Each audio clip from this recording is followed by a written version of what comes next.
হিন্দু ধর্মে বিভিন্ন গাছের মাহাত্ম্য রয়েছে।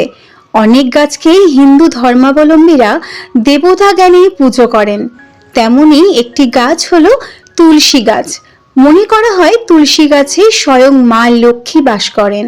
নিয়মিত তুলসী গাছের পুজো করলে এবং তুলসী গাছে জল দিলে মা লক্ষ্মী তুষ্ট হন এবং সেই পরিবারে নিজের আশীর্বাদ সর্বদা বজায় রাখেন। বৈশাখ মাসকে মাধব মাসও বলা হয়। তবে একটা কথা মনে রাখবেন, ভুলেও বৈশাখ মাসের এই দিনটিতে তুলসী গাছে জল দেবেন না। মনে করা হয় এই বিশেষ দুটো দিনে তুলসী গাছে জল দিলে মা লক্ষ্মী রুষ্ট হয়ে বিদায় নেন। কিন্তু কেন এই দিনগুলিতে তুলসী গাছে জল দেওয়া বারণ, তা আজকের ভিডিওতে আমরা জেনে নেব। শাস্ত্রে এই বিষয়ে কি বলছে তা সম্পূর্ণটা আপনারা জানতে পারবেন আজকের ভিডিওটির মাধ্যমে। তাই স্কিপ না করে সম্পূর্ণ ভিডিওটি মনোযোগ সহকারে দেখবেন। নমস্কার বন্ধুরা, আমি সুমিতা বেঙ্গলি সনাতন কথা চ্যানেলে সবাইকে জানাই স্বাগত। আশা করি রাধারানীর কৃপায় ভালো আছেন, সুস্থ আছেন। বন্ধুরা, পদ্মপুরাণে বলা হয়েছে এই বৈশাখ মাসে তুলসীর পুজো করলে অর্থাৎ জলের ধারা দিলে মৃত্যুর পর ব্যক্তি গোলক বৃন্দাবনে শ্রীবিষ্ণুর চরণে স্থান পায়। নিয়মিত ভক্তি ভরে তুলসীর পুজো করলে বাড়িতে সুখ ও সমৃদ্ধি অক্ষয় হয়ে বিরাজ করে। সেই কারণে বেশিরভাগ হিন্দু গৃহস্থ বাড়িতে তুলসী গাছ অবশ্যই থাকে।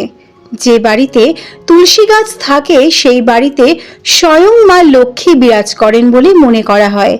তুলসীকে বিষ্ণু স্ত্রী বলে মনে করা হয়, তাই তুলসী গাছের পুজো করলে তুষ্ট হন নারায়ণও।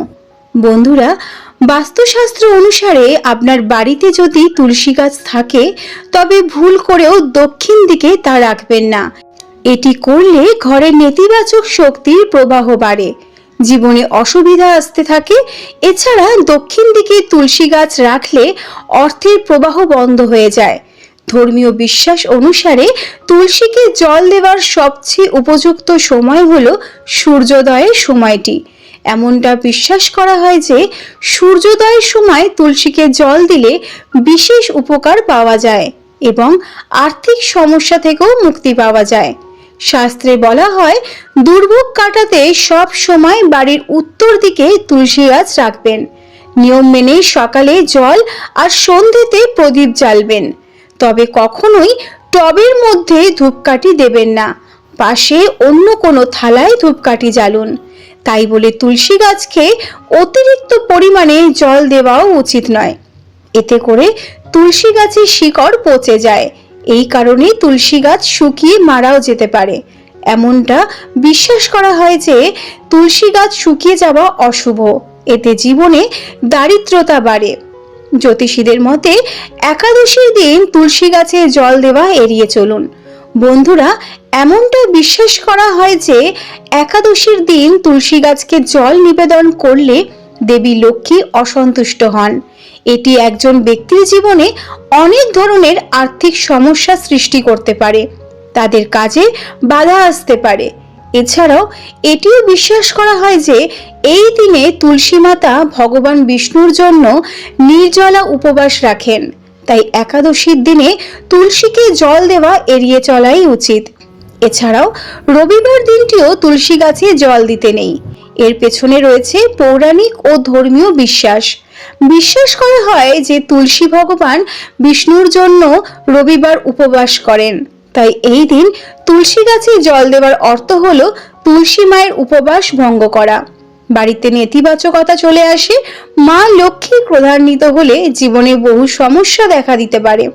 অতএব এই বৈশাখ মাস জুড়ে একাদশী ও রবিবার দিন এই দুই দিন ভুলেও তুলসী গাছে জল দেবেন না। তো আজ এই পর্যন্তই। ভিডিওটি ভালো লাগলে একটি লাইক ও শেয়ার করে দেবেন এবং চ্যানেলে নতুন বন্ধু হয়ে থাকলে সাবস্ক্রাইব করে আমাদের পাশে থাকবেন আর কমেন্টে জয় শ্রী বিষ্ণুর জয় অবশ্যই লিখবেন। দেখা হচ্ছে আগামী পর্বে। ততদিন ভালো থাকবেন, সুস্থ থাকবেন। রাধে রাধে।